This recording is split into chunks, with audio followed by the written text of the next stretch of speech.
Let's go for the actual score. Europa natural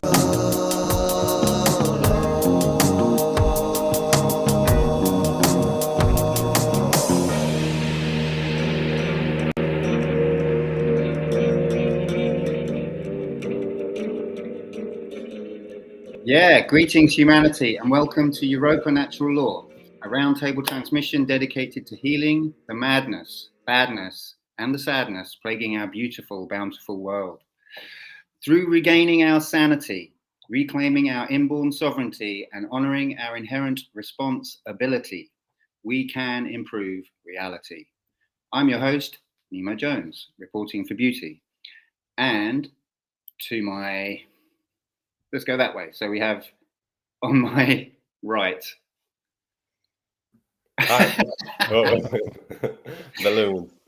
It's a celebration. I'm Oscar. I'm in Denmark. Good to be with you again.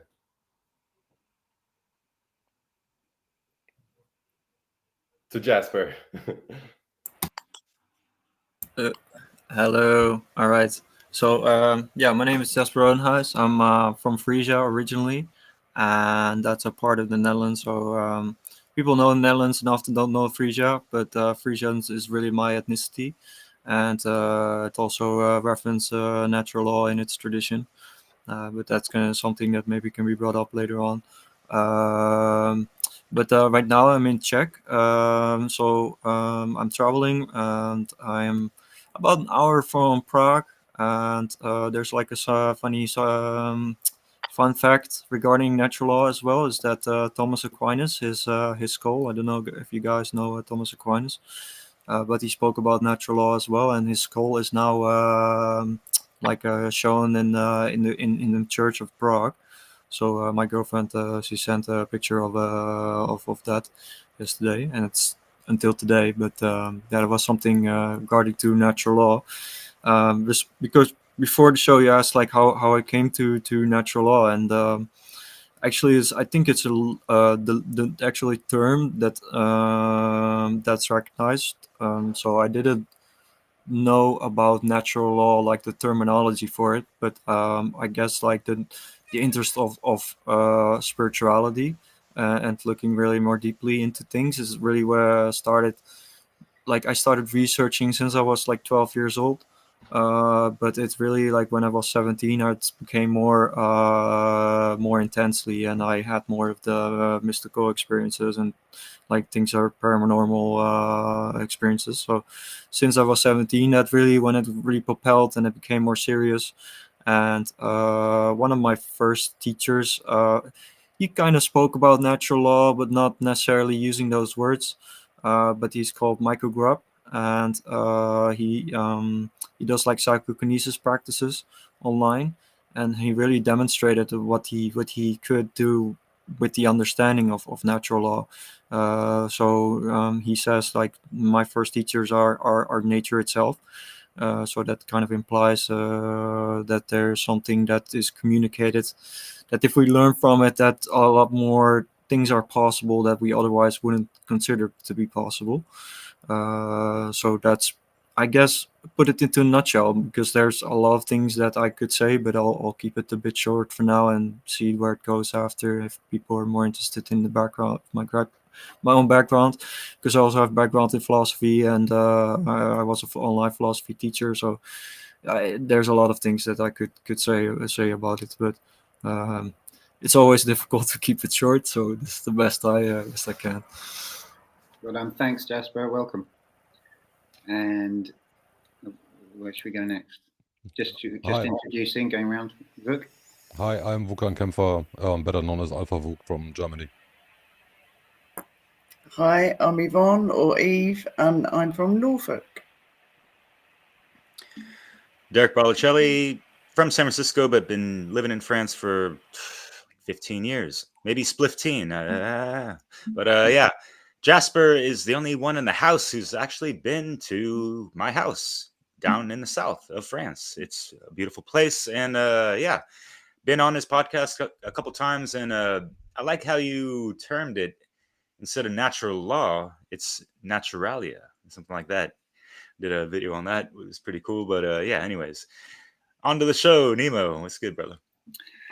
Hey, right. So yes, we've got a topic today, which is going in, finding the true self. So about this, really, I'll just do a little quick intro, which is I was thinking about it today. I think there's like an inner aspect and an outer aspect of this, as in we have to go in order to work with our shadow and understand and start to pull apart the stuff that's like the mess that we that we inherit and that we that we kind of assemble a person out of, an ego kind of mess, and trauma and all of this conditioning and layers of insanity that the world kind of like propagates and that we kind of evolve into. So part of it, finding the true self, is kind of like pulling all that apart and looking at it internally. That's kind of in a way the more negative aspect, but what we're actually trying to do is to really reach the higher self. So it's kind of getting to a point where the ego is serving its basic function. It's keeping us alive, keeping us safe, that kind of thing. But it's not dominating and it's not creating all this mess. And at that point, or through that process, our higher self comes into view, which is obviously operating on a completely different level. And that's to do with more our gifts, and how our strengths, real strengths, spiritual strengths, you could say, and actual practical strengths, which, is really kind of the same thing, I guess. So that's kind of part of all of this. But then it's really, you're going inwards to look at all this stuff, to find this stuff through contemplation, meditation, whatever processes you need to do to come to terms and start to work this stuff out. But the whole purpose really is to bring that higher self back down into action in the world, and to sort of discern what is right action, like the highest right action that you're able to manifest and to bring into reality. So that's sort of a little bit of what I've been thinking about this subject of finding the true self. So I'd like to hand that on to whoever fancies it. Come on. Yeah, I think that's. I think Oscar, you're super keen. I mean, I actually found some memes that I thought I'd try to see if I can share. If I can manage to do that. Let's say if I have find. Oh yeah, I think I need to give me 30 seconds. Let's see if I can do it like this. So yeah, what you were saying about the within aspect of trying to pull away the what you could say. Oh, it says unable to share the screen. Okay, maybe it's not gonna happen then. I'll try it one more time. This. No. If you want to read them off, I can edit them out into the video afterwards. Oh, okay. That would be cool. Yeah, sure. I mean, okay, but I'll start with what you were saying, Nemo, about looking within, and I found like this really cool artwork of a guy called MC Escher, where it's like an image of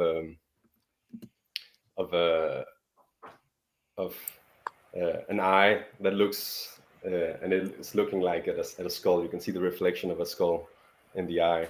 Yeah. And it's maybe I'm not gonna do it like this. Maybe I'll just share some thoughts, because Can I just yeah. Can I just add that MC Escher is actually from Frisia? Oh, cool. Just from the capital. I need to put it in. Yeah, he has some really cool artwork, and yeah, I thought that image was just a good picture as a reference that we want to look at some negative aspects, like for example our death. Our death can be in some way something that we see as negative, but really what we want to do is through the process of negation, through apophysis, we want to remove that belief that we're immortal and see our own mortality in the eyes, and we want to come in contact with that by looking within, looking at it, and that truth that we see then will kind of set us, well, yeah, it will set us free. It will, not in the sense that we'll be free from like what, free from pain or free from like discomfort, but we'll be free from the unnecessary suffering that we impose on ourselves by having illusions, having these beliefs and falsehoods that if we mistake these falsehoods for truth, we cannot really progress. And that is really what I think finding the true self in the end is about, is trying to move forward. And how can I move forward without knowing who I am? So that knowledge of who I am, I think it's something that is priceless, is invaluable. Like when someone asks me who I am, it's a question that I want to give an honest answer to, and I want also, if I ask myself the question, answer honestly.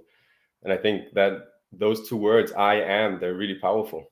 They're really great. And also the whole thing of becoming, that we're always becoming, and it's not just I am this and then period.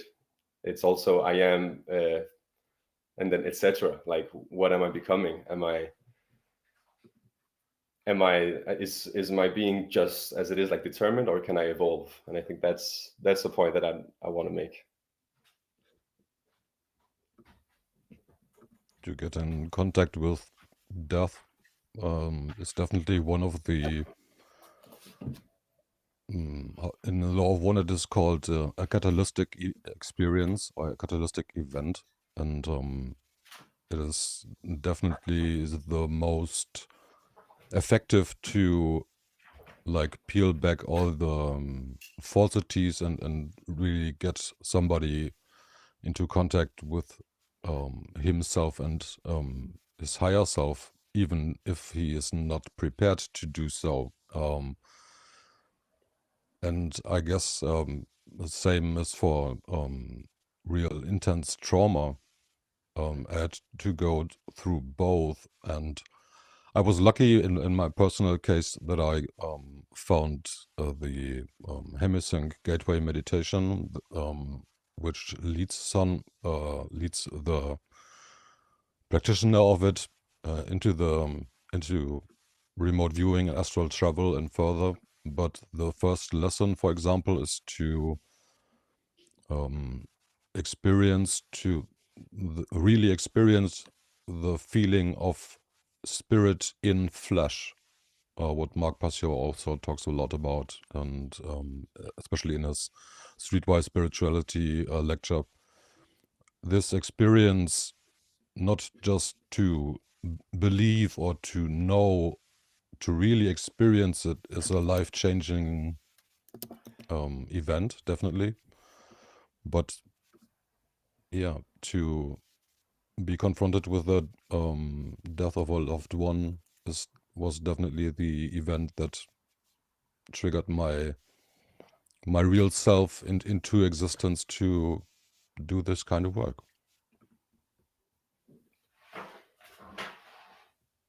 I'll just throw in something from the Buddhist teacher that I followed for many years and still do to some degree, who's Nichiren. He's around like 700 years ago, and he taught one of his quotes that I always come back to is, he said, "First study death, then study other matters," which always kind of makes me laugh, but it's quite interesting. Like, it's a good starting place. Yeah, that's funny. If you don't mind, because this is actually on my mind, just, my mental notepads, if you will, of, this subject, and going over the Rolodex of, self-reflection of your whole life, man. Holy smokes. I remember something really hit me hard, and it was just in some, everyday casual thing. I think it was just like in my parents' car driving to like soccer practice or some shit. Yeah, I'm wearing a soccer jersey, big flipping deal. I played for 20 years and yada yada. I know it's bread and circus and whatever the fuck, but whatever. That kind of trained me to have a decent physique for 40 years old. I look pretty good, right? Anyways, yo, what's up, Chris Nelson? Evolved consciousness in the house. So yeah, there was this thought that just, and it stemmed from some episode of The Simpsons. I forget which one, but the whole thing of, what happens after we die, and that it gives you those sleepless nights types of trains of thoughts, right? And having that marinating in the mind for umpteen years and this and that, and then you grow up, and then yada yada. And yeah, for me as a guy, I noticed I didn't have the best, confidence in self. I felt like I was lacking something, as a teenager, and this and that. I had like acne, self-esteem issues, whatever the fuck, and there was like this void or whatever, and just like not having the idea, and that carried on to, like junior college or college level, early 20s, late teens, more of a feeling and a thought of just this yearning to understand, like, what the fuck is going on? Like, how come I'm not fully understanding myself, how I tick, and why does this feel like, there's something, especially myself, that's holding myself back and not really actualizing and taking life by the hands, like these magical hands, right? And all that stuff. Like Brandon Spencer did a great presentation on that. But fuck.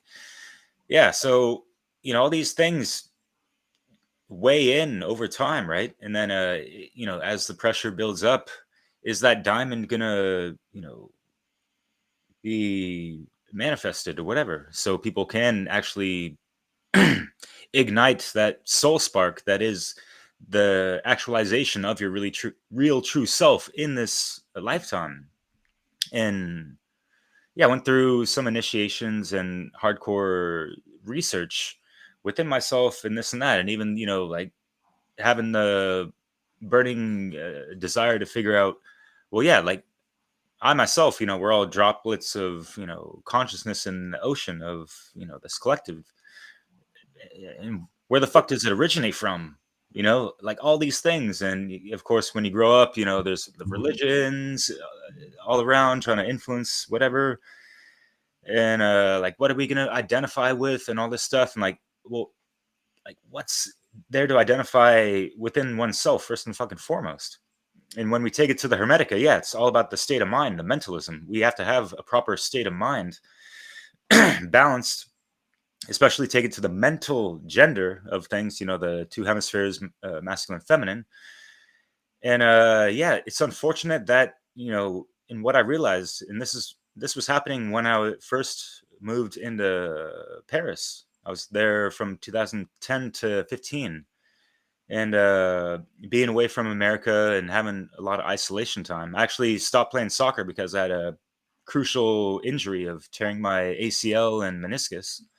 So I was literally like bedridden for months. And that was one of the first times where I actually had a chance to like get off the hamster wheel of going to school or having to work all the time and all the stuff. Like I literally had to I was just in a room with a computer and YouTube was basically what I watched. And so getting in all that stuff and spending a lot more time with myself in silence as well. And just like feeling more into myself and, deep meditation, contemplation, and all these things really helped out a ton. And it's unfortunate that, yeah, the rat race leaves people in a sad face and leaves your proper true self in last place. Because we're all in fucking survival mode, especially these days with the amplification of inflation and whatever the fuck across the nations. and that's really unfortunate because, yeah, being in that survival mode, it's like operating from the R complex part of the brain more often than not, and not having the neocortex, with more flex. Whatever, tougher than Gore-Tex, right? Anyways, that's all I'm gonna say for now. I'm gonna pass it off because it's, there's a round table and we keep it nice and round and circumference. Okay, I'll jump in after you then. All right, okay. This was a very, very big question for me when you put it up, Nemo, on the chat. Why is it important to know thyself? Or why is it important? And it scrambled my brains for quite a lot, actually. And I just thought, how do I explain to the world the importance of knowing thyself? And then it started to unfold. And it took my mind back to the startings of being here, being incarnated into this realm. And we're given certain programs all the time. We're programmed, aren't we? We're programmed through education, all the different social structures that you can think of. And you start to inherit what other people externally are outside telling you who you are. And it wasn't until late teenagers when I started smoking marijuana and I started tapping into other things and then taking magic mushrooms. I started to realize that I was more than just someone's daughter, someone's girlfriend, or I was more than that. I was a vibration. Everything around me was made up of energy, loads of little photons and protons, everything. And and having other mystical experiences after that, even though I wasn't smoking and taking mushrooms, I think it elevates you into a higher frequency. Then I started getting into different health modalities, and the biggest one, the best book that I ever came across, I'm going to show you, and I advise everyone to read it. Can you all see that one? Called Vibrational Medicine. And it completely ticked all the boxes of what I was learning about, of the possibilities. To be honest with you, I can't turn around to you now and say I am this, apart from I am some energetic being having an experience here. I can't really define it any other way, really. And the vibrational medicine, there was a great piece of writing in there explaining about the I know I went on about it previously about the Chinese 5 elements. I'm going to talk about the meridians a little bit because that helps explain scientifically that energetic things are actually real. It's a science. And there was this guy, I think he was Korean, Kim Bong something. I can't remember his full name. Ask Derek to put it in the link at the end. He done experiments by injecting isotonic fluid into where the Chinese for centuries and centuries and centuries had mapped out where all the meridians were. So he injected this isotonic fluid, and then through a special camera called a gamma camera, he actually proved and watched the fluid follow the path of where all the ancient medicine people before said where all the meridians were. But in our Western culture, our doctors and GPs, they say it's a load of bollocks, it don't even exist. But he's obviously proved, and there's been experiments since that's proved that these meridians actually exist. Anyway, he did various other experiments, and his theory, which I think he proved by doing this experiment, was that the meridians manifested physically into the fetus before any other organ in the body, any other system. So he felt that it was like it's like a portal, an interference pattern from the etheric level, like the energetic level of us, and it gives the information from our higher self how to form the physical body. So this started to really bring home to me that what I'd experienced through taking hallucinogenics and things like that, scientists were actually proving that these worlds actually do exist. There's loads more I'd like to go on about, but I want to give everyone else a chance. Just briefly, that other experiment, what is it called? Is it the double slit?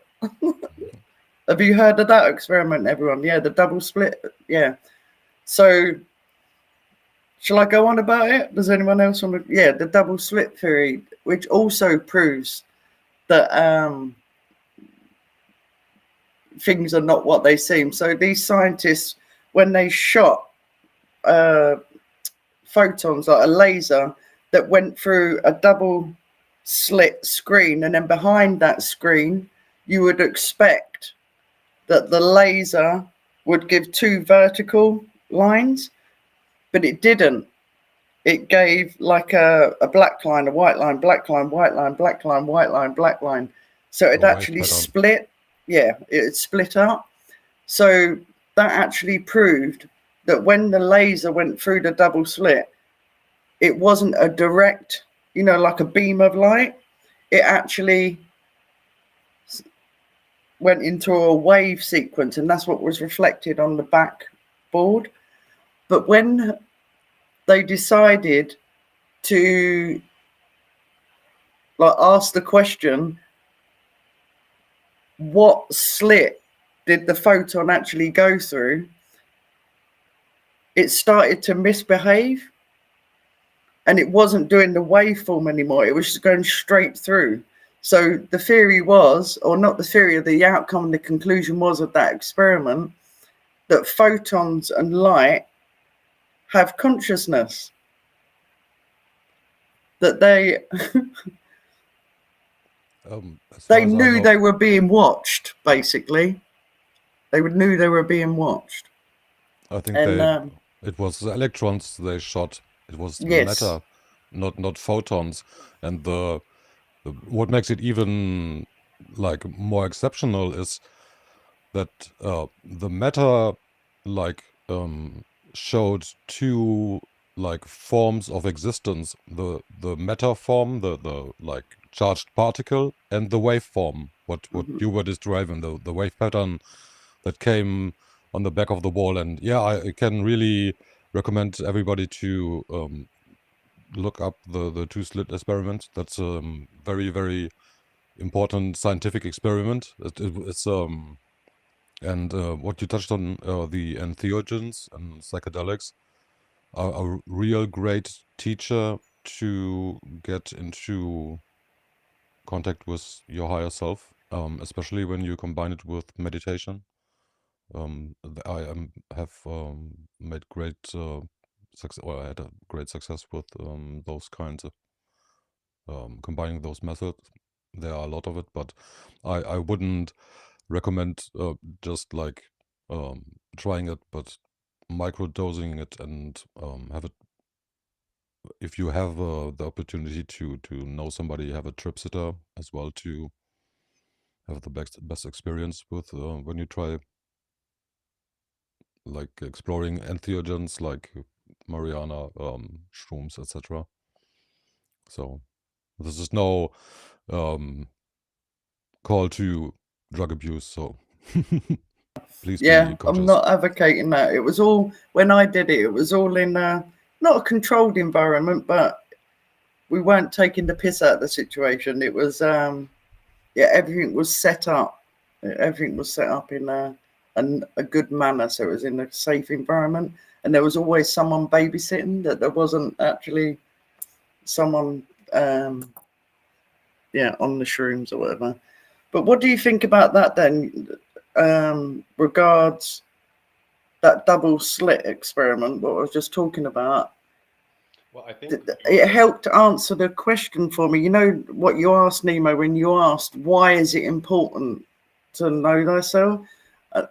I think that answered it very well for me anyway, because it made me think that if you don't know who you are and you just think that you're someone's son or you're someone's daughter or you're a physiotherapist or whatever, that there is the possibility, it proves that like we are made up of energy, and how we are influenced by something that's external, how we are influenced by other people's opinions, how we're influenced by the news media or whatever. That you, if you know yourself, or if you know that you are made up of this energetic essence, then I think it helps you to become more conscientious and choosy about what you get involved in and what you're taking in. And that's why it's so important, because if you're not, then you are under the influence of fuck knows what out there. We don't know what they're messing with regards fucking rays, invisible things coming in, outside external stuff that we can't actually see. So yeah, it's so important that we teach the next generation that there are they are more than what they're being told that they actually are, because yeah, it's quite dangerous not knowing. Yeah.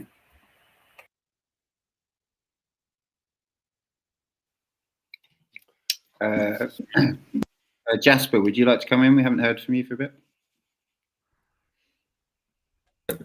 Yes, the double split experiment is quite technical, because there's like different interpretations that be made out of that experiment. I personally have read like the David Bohm his interpretation.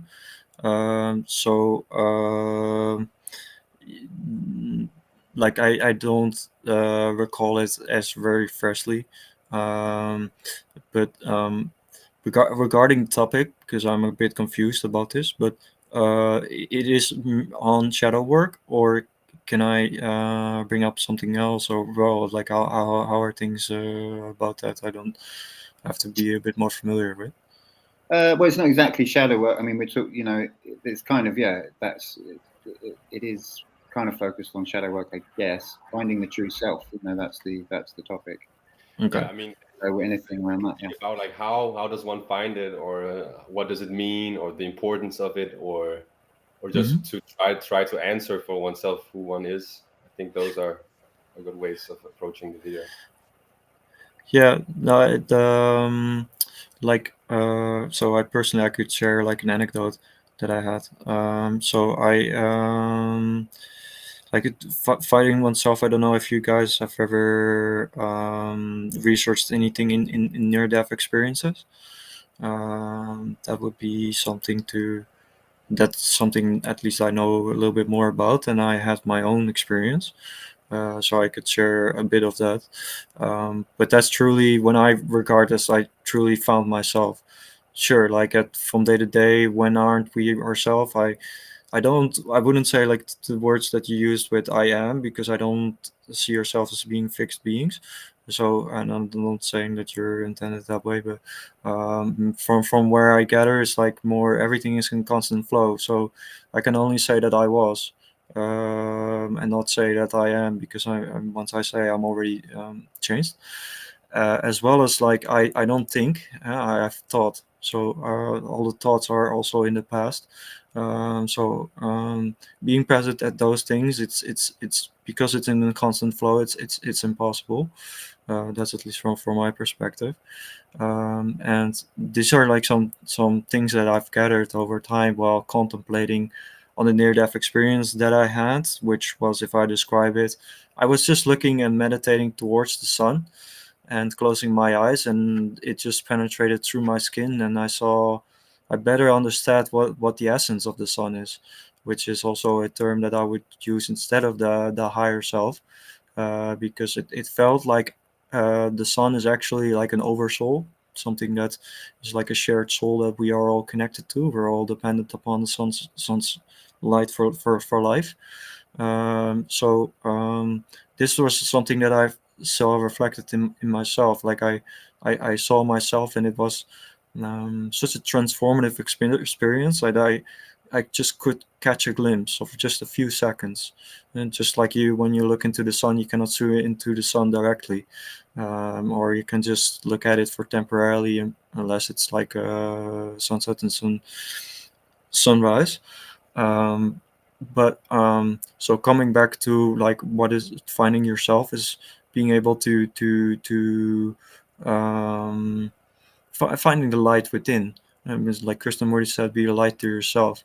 And these things you have to cultivate, I think, over time. I don't, when people say like finding yourself, I think I thought personally more that you create yourself into existence. So that's not an automatic process. That's something you have to practice. And then one of the aspects of near-death experiences is that people get a life review, and they will not, from at least from what I've gathered, not see everything of their life. There will just be some highlights they will see of things that were most crucial, where they make decisions that had an impact on a larger scale, and they would see like, okay, this is some things I have to change, some things that I've done right, some things I've done wrong, and you will just very honestly get this reflected back, and that's something that helps you to see like what is really important. And most of it's like when we're driving a road that we've driven many times, our consciousness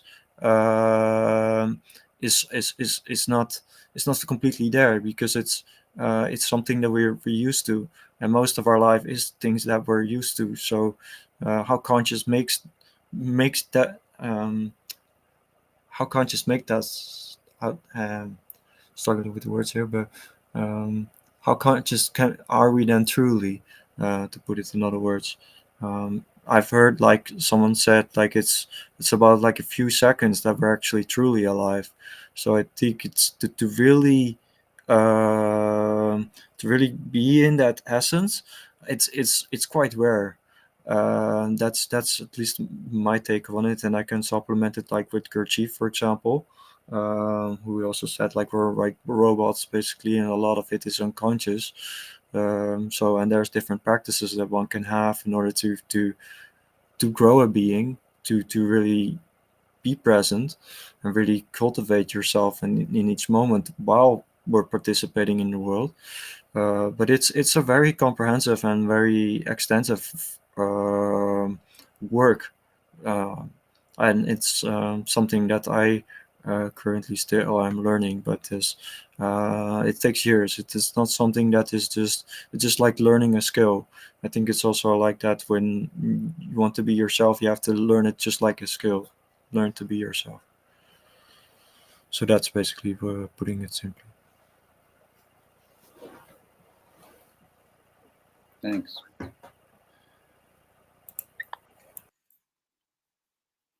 Yeah, I mean, I could say something.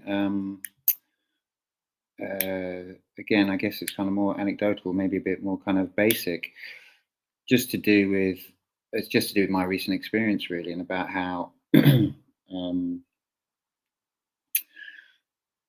you know, and I've said this a few times on the show, you know, that it's about aligning thought, feeling, and action, you know, and that's really that's quite a new sort of formulation, a new conception of how, for me, of how to sort of think about my experience and the result of my actions. And I just can't really sort of rave about it enough. You know, it's such a simple thing, you know, just to keep referring back to that, you know, it's like, are my thoughts, feelings, and actions in alignment? And that it just gives you so much to work with. It, really, probably in a lifetime or a few lifetimes to work with, you know. It's just such a beautifully simple kind of thing. And I've just seen recently, I mean, without going into too much kind of personal stuff, I guess I'd just kind of say that it's just kind of become clear for me how the more that I focus on, the more that I meditate with that intention, the more, really without putting specific effort in, I can start to kind of see the almost, I can almost just kind of see the things dropping away from me, like, you know, like just, it's kind of like I'm being born again, and things, this kind of crazy, you know, like, I mean, some, I think Derek mentioned, you know, self-esteem. You know, I mean, we're, you know, and Mark Passio's, you know, emphasizes this. We're kind of a self-loathing race, you know, species, whatever. This is a huge problem. Everyone, you know, and everyone that's done any kind of work on themselves kind of gets this, you know. They you know, it's like, what's your core wound? This kind of thing. It's like, well, it's always the same fucking thing, you know. It always comes down to, I don't think I'm good enough. You know, that's always the kind of thing. But obviously that manifests in different ways for people. And I kind of think, yeah, I'm just, you know, I mean, it's not really an anecdote because it's just quite a bit vague the way I'm expressing it, but, you know, deliberately so, because I don't need to spill my beans or whatever. But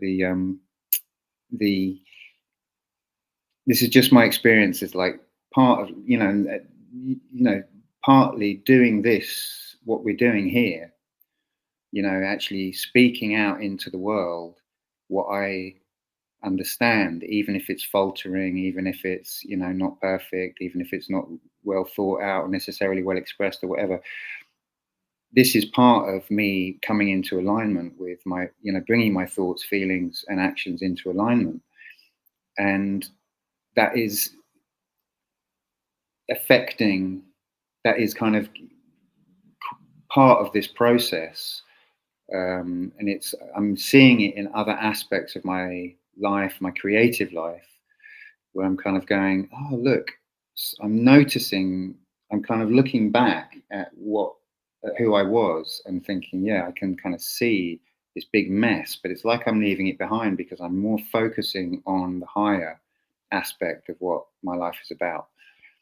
I hope that kind of came across. I don't know, there's something that I'm trying to, there's a nugget in there I hope I've conveyed, but yeah. It sounds like you're shredding all your bullshit, Nemo, what you've been brought up with. So that's what it sounded like. And yeah, but you're getting the opportunity maybe to start being who you really are. Yeah, but I mean, you know, you have to take responsibility. You know, we take on, you know, we have, you know, it's this thing. Someone else with the same story would have a different response. You know, so we come in, we do come into the world with carrying karma. You know, and so we have to kind of accept something of who we are. You know, yes, we're programmable, but also people respond very differently to the same programming. So, you know, who knows what I've done, what I've done. You found something very interesting up there with the programmability, and so yeah, the way we do these videos each week is a question is asked in the forum, and we answer the question, and I think this, like the way it was formulated, the question this week was what does it mean, or what does it mean to find the true self, or something like that. And I really thought, knowing that fact about human nature, that it is programmable, is that I included that in my answer because I think that is something very important to understand, not to confuse our condition with our, you could say, essence, or our nature. So you're looking around at humanity and you see us, well, you see us suffering and you see us acting very foolishly, and you can make you could draw the conclusion, but that's what I'm kind of warning against doing, that looking just on the condition we find ourselves in, that is our nature. Our nature is to be this retarded, and I guess that happens because we don't differentiate, we don't distinguish between that we can be in a condition without that condition being our only way of being, that we cannot be any other way. So I mean, I guess I'm just ranting a bit here, but I think that idea that we are programmable, or more than idea, that insight is very valuable to have, to understand that the information that we take in, we process it, and then we act out. It's the output, and that's what we see in their condition is the output. And we think, well, then that must mean that we are that way, but actually it's more a reflection of the information we've taken in. So when you look at a person who has really excelled in their life and you're like, oh my God, this guy, he's a god, or like he's a genius or something, it actually might more reflect the amount of time and effort they've put into learning that skill or developing themselves, creating themselves, as you were saying before, Jasper, that we are our own creation, that we are, yeah, I'm ranting a bit. Yeah, can I just throw in something about belief, you know, because this is the thing that I keep thinking about at the moment, is this idea, this sort of crazy problem that, you know, so much of what people do is they take on beliefs because they're comfortable, and they're not actually looking at facts. They're not actually assessing the data dispassionately, you know, rationally. They're basically taking on a belief because it's comfortable, and that applies to external beliefs, like, which, you know, people take on because they want to be accepted in the tribe, this tribe or that tribe. They want to be seen as kind. They want to be seen as smart. Yeah, the Ash experiment really showed that really well. There's this conformity experiment. Yeah, and they want to be, you know, perhaps higher status. You know, so they take on a belief, and they never, you know. And I'm not I'm saying they do this. I mean, we all have done this, I think, you know, because we're not taught how to not do this, you know. So these beliefs come in, and then on top of that, or rather underneath that, we have internal beliefs which are comfortable, you know. And these include, I'm not good enough, or whatever, because if I'm not good enough, well, then I don't have to try very hard, do I? You know, that kind of thing, you know. So these self-limiting beliefs, they're not based in reality. They're sort of taken on because they align with a feeling, and that feeling is part of who we think we are. So that's, I think, a huge part of this shadow work and finding the true self, is like really pulling apart, well, where did this belief come from? Is this belief, does this actually align with reality? You know, and a lot of the time it's a no. Yeah, why? Because a lot of reality has too much fallacies. And that's why, you know, people got to take the time to, you know, re-educate themselves, deprogram themselves.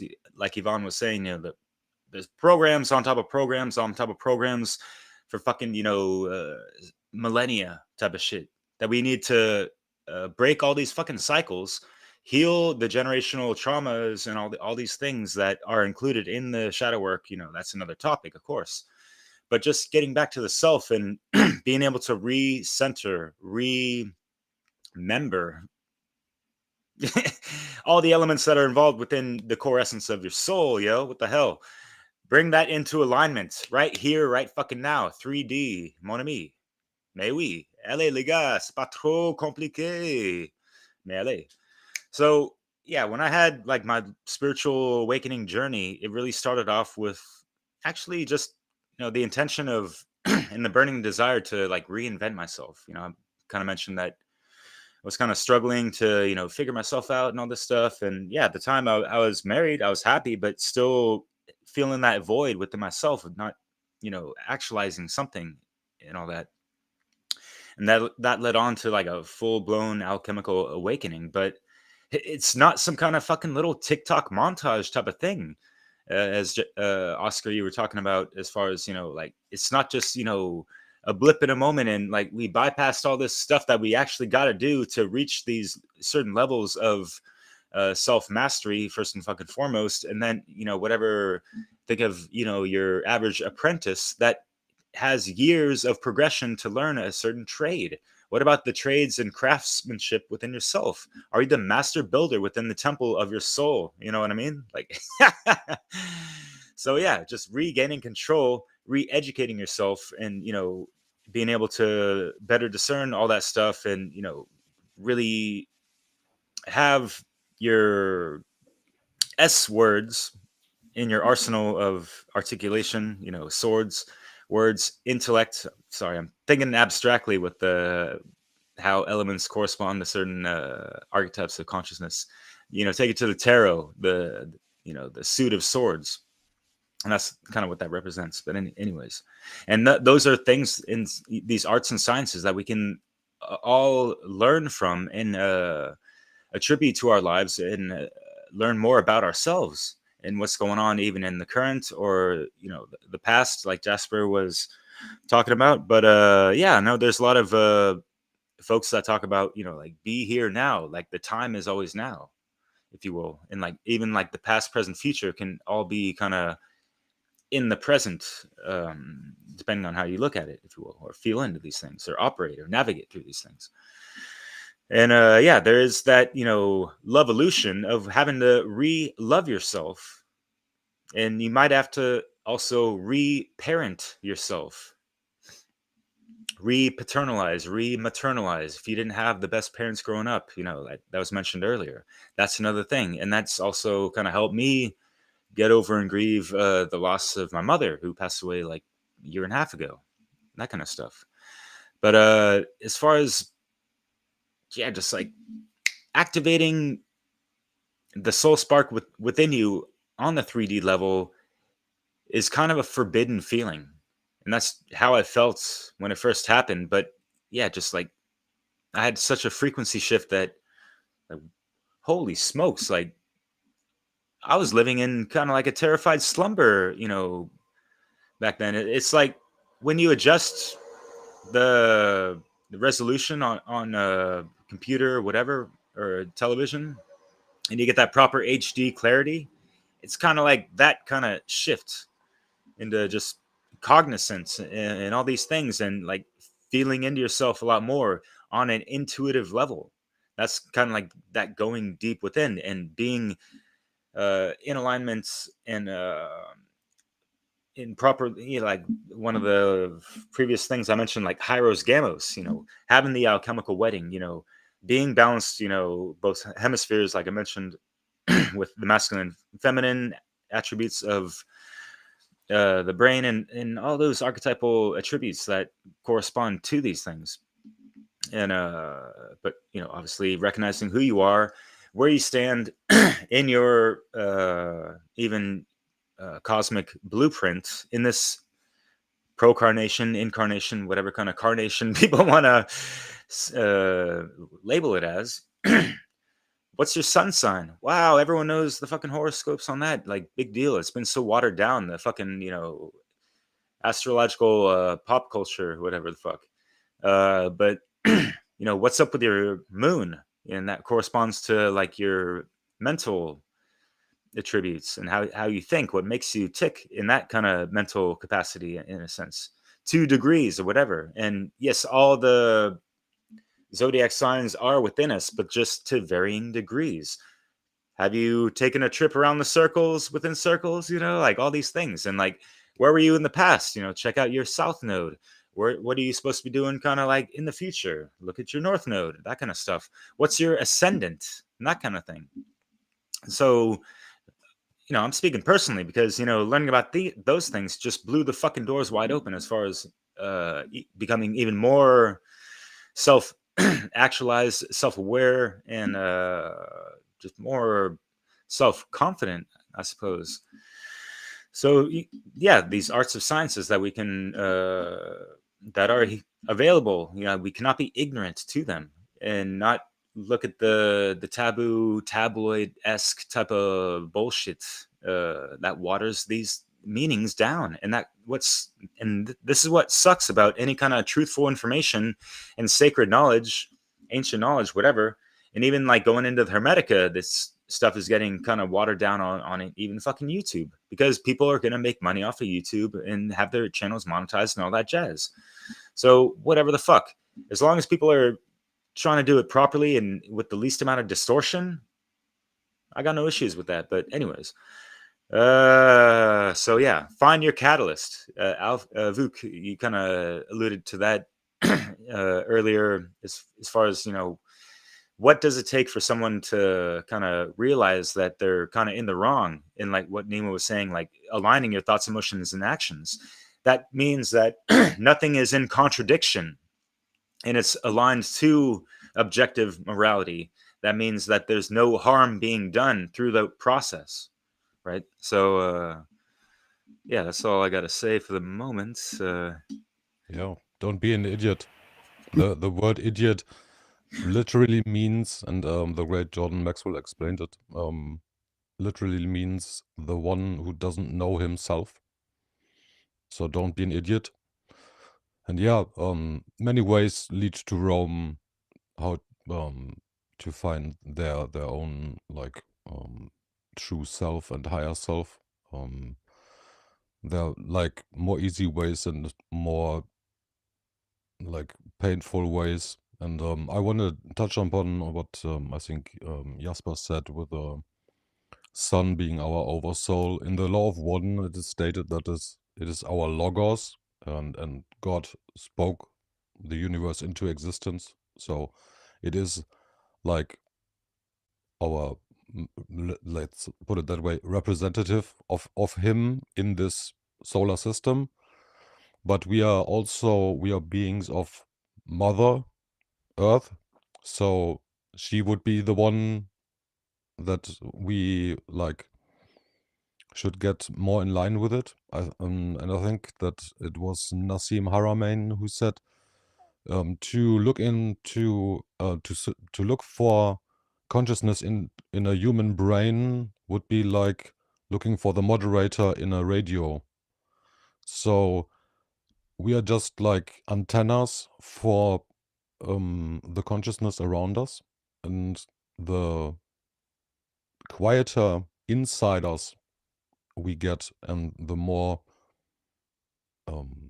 cleaned up and purified we get as a being, I think that is the better we can adjust and understand all the cosmic input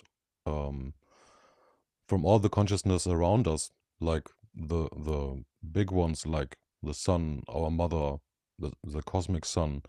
And I think I spoke about the sidereal time, where the Earth is in alignment with the cosmic central sun, where all the humans get like 300% psychic abilities boosted for like 2 hours in a day. And it's really measurable. It's measurable. No, it's able to be measured to really get those results when you do the testing in that time. And I think that is a real good like evidence for our higher calling, that we should transcend materialism and really try to focus our strive to grow for the highest possible goal and purpose. And I think that it is the mind and the creative aspects of ourselves that will be most helpful for us to really get into a higher consciousness state.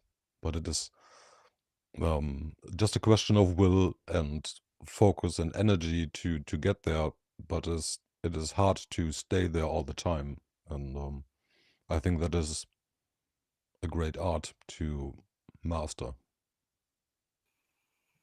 Yeah. So we're just approaching an hour, so let's kind of go. So it's kind of to last thoughts time. I just made a note about growing up. I think really what we're talking about is growing up. That's one way of thinking about it, you know, and I think probably most of us have, well, you know, we've talked about living in an age of delusion. You know, we're living in an age when, you know, and this has long been talked about in the sutras, etc. You know, this is an age of complete delusion. You know, it's not like a bit. It's not like a lot of people are deluded. It's not like most people are deluded, as in more than 50%. It's like almost or everyone is deluded, or in fact, everyone probably is deluded. It's like it's thick. This world is Clown thick world. with delusion. Sorry. Clown world. Yeah, you know, so that's the reality we're dealing with. So, you know, we are a lot of kids, a lot of traumatized kids running around acting like adults, you know, or thinking that we're acting like adults. That is the reality of this world. And so what we're really talking about in finding the true self, and I love what you were saying, Vuk, about this, well, as I understood it, it's this idea of kind of getting out of the way, you know, getting all the trauma out of the way, getting all the stories out of the way, getting all of the programming out of the way, so that we can receive almost this transmission and you know, manifest what we're supposed to be doing, because it's kind of streaming into us really, you know, and we just need to get out of the way and everything, and then we can grow up, you know, actually grow up and really yeah, do what we're supposed to be doing. So yeah, anyone with last thoughts, let's go for that. I'm like, if I'm like, I'd like to maybe share also some memes, if that's cool, but I don't know if it makes sense in this broadcast. Does it have to be around 1 hour, or can we stretch it a bit? Like, we always do stretch it a bit, but not really more than like you know, wrap it up. okay. So if I have a thought about the, also kind of related to what you were saying, Vuk, and also what you were saying, Yvonne, about things not looking at things not being as they seem, things being paradoxical, not having this like being different than their appearance, and it's also about this of who we are, because we might get deceived by the appearance of our being, by like we might think because things look a certain way that we are a certain way, when in fact we are different. And one way this comes to one way this expresses itself is whether or not we are more than just physical beings. Are we just that's also what we were saying before, like, can we find ourselves in ourselves, like just literally, like if I cut up this body, will I be in there? So this materialistic worldview, and how there is truth to the reality of things being in 3D, being physical. It's not that, as we were saying before, it's not that we just have to live in the stars and just to be dreaming away with joints and everything.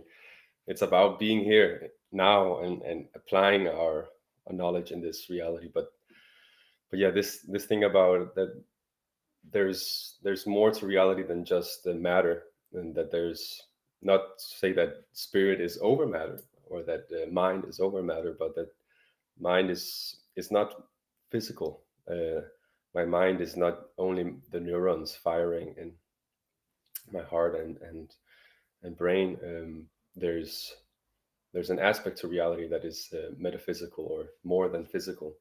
And a good thought experiment about that is the ship of Theseus. I don't know if I'm pronouncing it right, but the ship of Theseus is this thought experiment that raises the question of whether or not a ship that has all its parts replaced remains the same ship.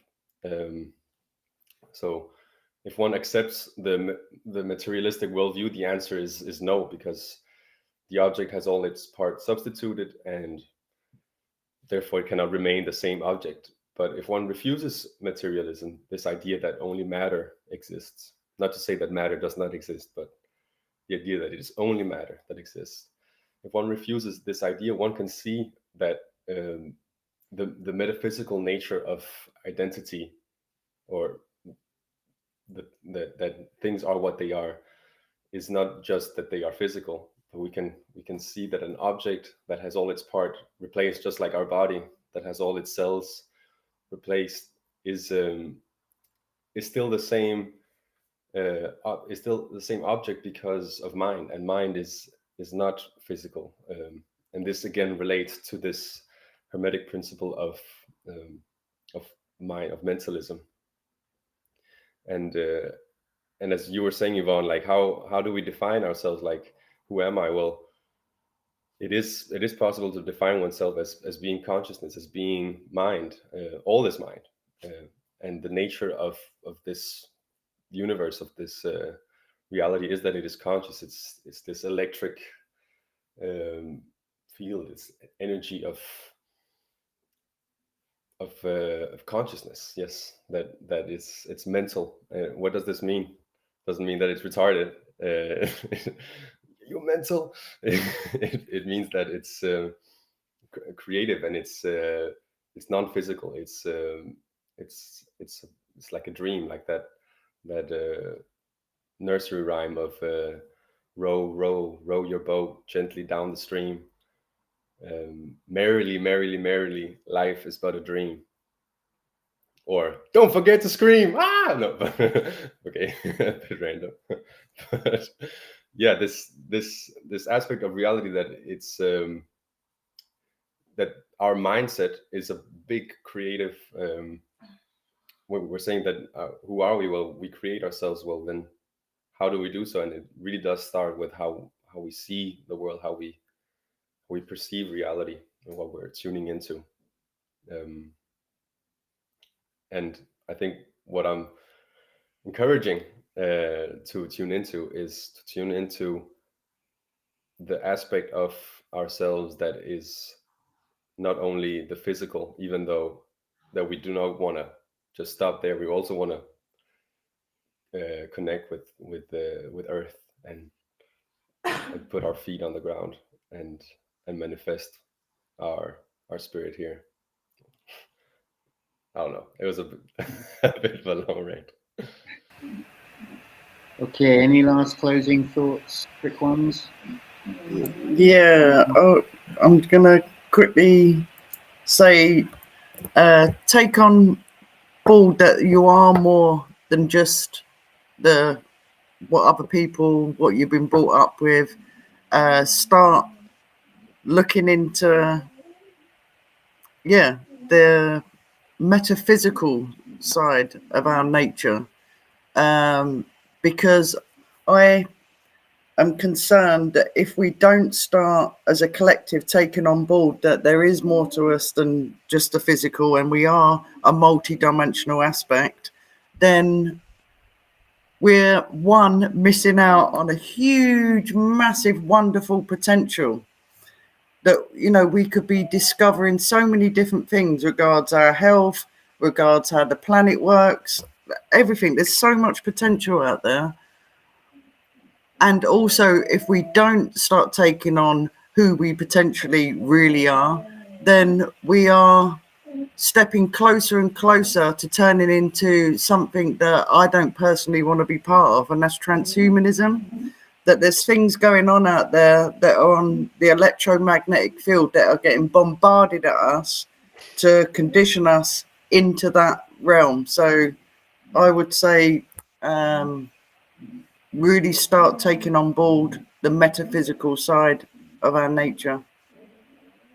That's all I'd like to say. Yeah, I would add it, the old saying that, or the quote that Mark Passio likes to use for the quote from Buddha: there are only two mistakes you can do on the way to truth and onto your path to your higher self, your true self. It's not starting and not going all the way. And I think that it's true in this sense as well. When you really want to find your true self and your higher self, there are lots of ways how you can do it. It's just a matter of, do you really want it? Do you want to invest your spiritual currencies, like time and attention, to do so? Then yeah, you will get there. Nice, well said. Okay, I think probably time to wrap it up. Unless, Jasper, have you got a last thought? Yeah, I saw you raise your hand, brother. And I just want to say one thing, Nemo, and then I'll pass it to you, if you don't mind. Oh yeah, Real sorry. quick. Yep. Who's speaking? Is it my turn or is it yours? Yeah, go, Okay. Jasper. Yeah. So I shared like quite some raw thoughts. So I hope that gave some insights. But yeah, there's like something that Oscar said, and which some of it I remember, but in my tradition in Frisia, we are where the world comes from, the etymology. In Frisian is Valdra, and Valdra means it has like three components. It has Vr, meaning ancient. There's also the arche, from archetypes come from. At least that's what I speculate on. Then the second one is all, which is space, and the third part is the mind, is Da. And so pointing something out is what is Da, and Da'at in Kabbalah is knowledge. And this world has a spirit, and the world spirit is basically what you could call the higher self, but it's not separate from the world itself, but it is the world, but it's more than that. So in this teaching from Frisia, the Valdra does not learn. So what our consciousness is different than from the creator. The only distinctive difference is that we learn throughout our lives about different things, and the creator knows. So the creator doesn't learn. He already has access to everything that happened and everything that will happen and everything that's within now, like Derek also said, without the time collapses into one into the present. But throughout our lives, we have to learn a lot of things and gather information about who we are. Yeah, so from Valdar's spirit, the first principle that's created out of that is called Eva, and that is what can be equated to as natural law. And Eva is, if you understand it through a metaphor, is stand like the ocean, but then calm ocean. And so when everybody is relaxed, there comes an oceanic feeling out of that. So that steps into the metaphysical, and symbols are needed in order to navigate, just like a ship going through the ocean, being able to steer wherever one wants to go. But that's also then, because also you asked in the beginning how it came across the natural law. That's basically embedded in tradition, and the parents are called elders, ouders. The first parent is oud, it's ancient old. So the first ancestor is the creator itself. A lot of finding out who you are, creating yourself in a more conscious way, has to do about learning about your ancestry and where you come from, and not just the genes, but also your upbringing with condition and things like that, that you guys also mentioned as well. But this is just coming from a different angle, saying it comes to the same ground than what you guys are saying. At least that's what I intend for. But yeah, that's all I have to add. So that's a bit of the Frisian flavor about natural law. Cool, thank you. Derek, did you have something you wanted to chip in quick? Just real quick, because you and I participated in a wonderful event hosted by Corey Anderlitz in regards to the Liberator 2 showcase. And, Yes. you know, we both submitted some 1-minute clips, and mine was, you know, answering the question, what is the most important thing one must know is thyself. Know thyself, to love thyself, know thyself, and you understand the universe type of shit. As above, so below, don't you know, bro? Anyway, here we go. Nemo, sorry. Thank you so much, real quick, for everyone commenting, especially Flor El Omari. She was kind of under the weather. Usually she would be with us, but yeah, and 0 Point Spirituality is there left. I see y'all. Thank you very much. Appreciate that. And voila. Okay, so thanks to everyone. Thank you for a great discussion, and to everyone for listening, and to the folk behind the scenes. So yeah, it's seeking to align with our higher selves, which brings us to present our understanding of these essential topics, and because we care. But the algorithm doesn't care. You can easily amplify our work and help the algorithm to know what is truly important by sharing, liking, commenting, and all of that stuff. So please go ahead and do that right now.